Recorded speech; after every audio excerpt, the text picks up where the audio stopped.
अस्सलाम वालेकुम दोस्तों, आज के इस एपिसोड में हम कार मेंटेनेंस की बात करेंगे और कार मेंटेनेंस में हम ब्रेक फ्लूइड चेंज की बात करेंगे, जो कि एक बहुत ही निगलेक्टेड किस्म की मेंटेनेंस है। बहुत कम लोग इसे करते हैं और इसकी कुछ इंपॉर्टेंस है जिसको आज हम डिस्कस करेंगे। इस कॉन्टेक्स्ट में हम तीन मेन एस्पेक्ट्स को देखेंगे। नंबर 1, गाड़ी का ब्रेकिंग सिस्टम कैसे काम करता है, उसका वर्किंग मैकेनिज्म डिस्कस करेंगे। नंबर 2, ब्रेक फ्लूइड आपको कब और क्यों चेंज करना चाहिए। नंबर 3, आपको कौन सा ब्रेक फ्लूइड यूज करना चाहिए और उसे कैसे चेंज करना है। पॉइंट नंबर 1 पे आते हैं। गाड़ी के ब्रेकिंग जो है वो एक अहम तरीन सिस्टम है जो कि मुख्तलिफ किस्म के कंपोनेंट से मिलके बनता है, जिसमें स्टील की लाइंस होती हैं, मास्टर सिलेंडर होता है और रबर की लाइंस होती हैं। ब्रेक कैलिपर्स जो है या ड्रम्स जो हैं वो कास्ट आयरन के बने हुए होते हैं। डिस्क कास्ट आयरन की बनी हुई होती है। ब्रेक पैड में लेदर का भी इस्तेमाल किया गया होता है और इस पूरे सिस्टम को आपस में कनेक्ट किया गया होता है जिसमें ब्रेक फ्लूइड रन कर रहा होता है। अब जैसे गाड़ी के बाकी तमाम पार्ट्स की या जितना हम ऑयल यूज़ करते हैं इंजन में, उस तरह ब्रेक फ्लूइड की भी एक लाइफ होती है और उस लाइफ के बाद उसे चेंज होना चाहिए। तो नंबर 1 हम आते हैं गाड़ी के ब्रेकिंग सिस्टम को थोड़ा डिस्कस कर लेते हैं कि कैसे काम करता है। जब आप गाड़ी का ब्रेक पैडल प्रेस करते हैं तो होता क्या है कि मास्टर सिलेंडर में जो ब्रेक फ्लूइड होता है वो उसको प्रेशराइज करके चारों व्हील्स तक पुश करता है। ठीक है, जिस गाड़ी में एबीएस यूनिट लगा हुआ है तो ये पूरा प्रेशराइज सिस्टम जो है एबीएस यूनिट से होता हुआ गुजरता है और चारों व्हील्स में लगे हुए कैलिपर्स या ड्रम ब्रेक्स को पुश करता है। उसमें होता क्या है, बेसिकली ब्रेक कैलिपर है तो डिस्क को वो पुश करता है ब्रेक पैड्स के थ्रू, जिससे गाड़ी स्लो डाउन होती है या आप गाड़ी को इस तरह से रोक सकते हैं। और अगर गाड़ी में रेयर में ड्रम ब्रेक्स हैं तो उसमें क्या होता है कि एक सिलेंडर लगा हुआ होता है और ब्रेक शूज लगे होते हैं इस फॉर्म में, जिसके ऊपर ड्रम जो है गाड़ी का रोटेट कर रहा होता है। तो उसके थ्रू जो है ब्रेक शूज को यूं पुश किया जाता है जो कि ड्रम को आहिस्ता करने की कोशिश करता है। अब कितना प्रेशर फ्रंट व्हील को देना है, कितना प्रेशर रेयर व्हील्स को देना है, उसके लिए एक प्रोपोर्शनिंग वाल्व लगा हुआ होगा आपकी गाड़ी में कहीं पे भी, जो कि प्रेशर उसके मुताबिक डिस्ट्रीब्यूट कर रहा होगा।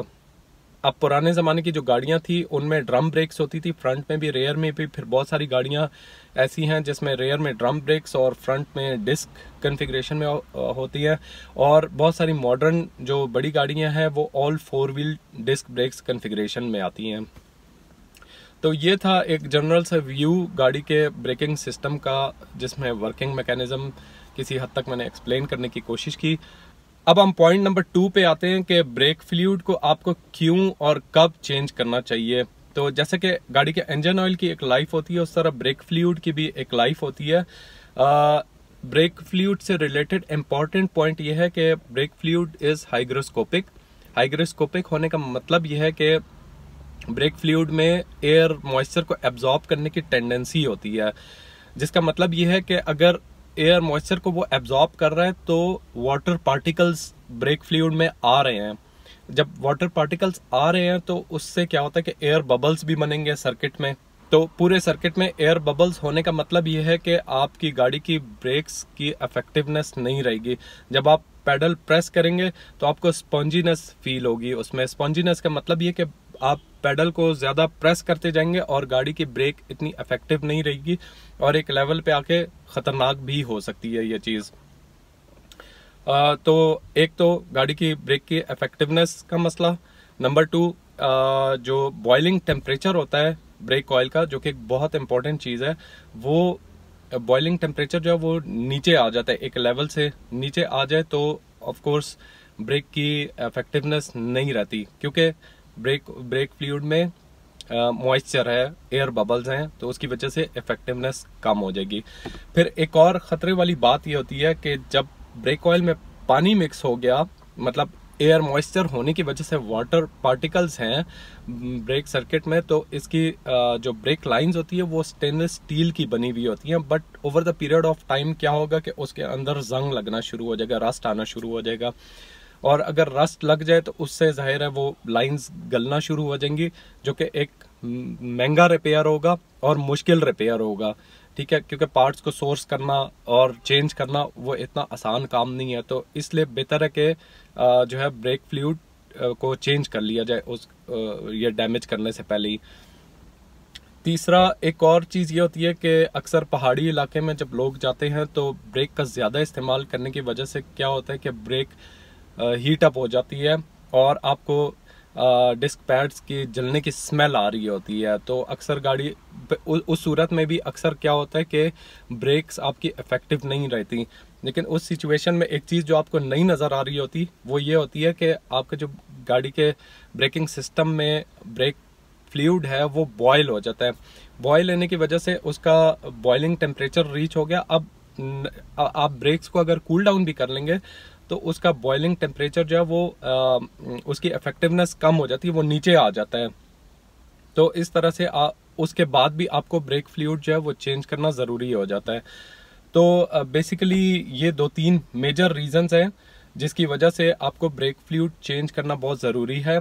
और वैसे अगर रिकमेंडेशन देखें, मैं आपको रिकमेंड करूंगा आप एवरी 2 ईयर्स और 40,000 kilometres which ever come first उस पर जो है ना ब्रेक फ्लूइड को ज़रूर चेंज करें टू ओवरकम ये 3 मेजर प्रॉब्लम्स जो मैंने आपको बताई हैं।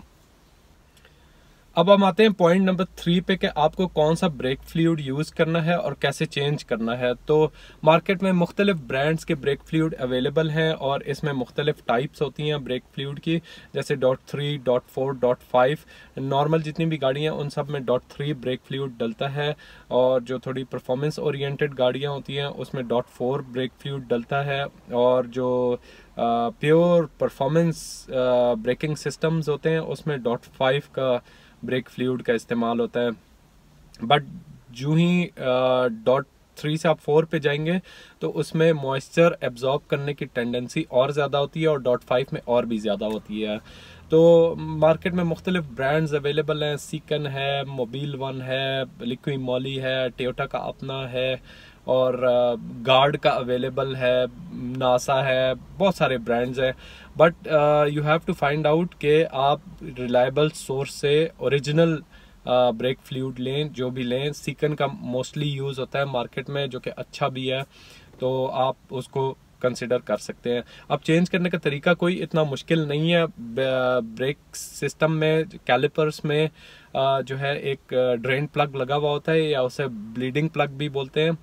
तो ड्रेन प्लग को आप लूजन करेंगे थोड़ा सा तो उसमें से ब्रेक फ्लूइड निकलना शुरू हो जाएगा। एक पाइप लगा के आप किसी भी बॉटल वगैरह में जो है उसको ड्रेन करें, जो गाड़ी के अंदर जो ब्रेक फ्लूइड है उसको आप ड्रेन कर लें और ड्रेन करते साथ ही पूरा सिस्टम खाली हो जाएगा। तो आपने उसमें ऊपर से फ्रेश ब्रेक फ्लूइड डाल के उसके बाद आपने थोड़ा सा पेडल को पंप करके और जो है उसकी ब्लीडिंग करनी है। ब्लीडिंग का पर्पस ये होता है कि ब्रेकिंग सिस्टम में जितने भी एयर बबल्स हैं वो सारे निकल जाएं ताकि आपकी ब्रेक प्रॉपर इफेक्टिव हो सके।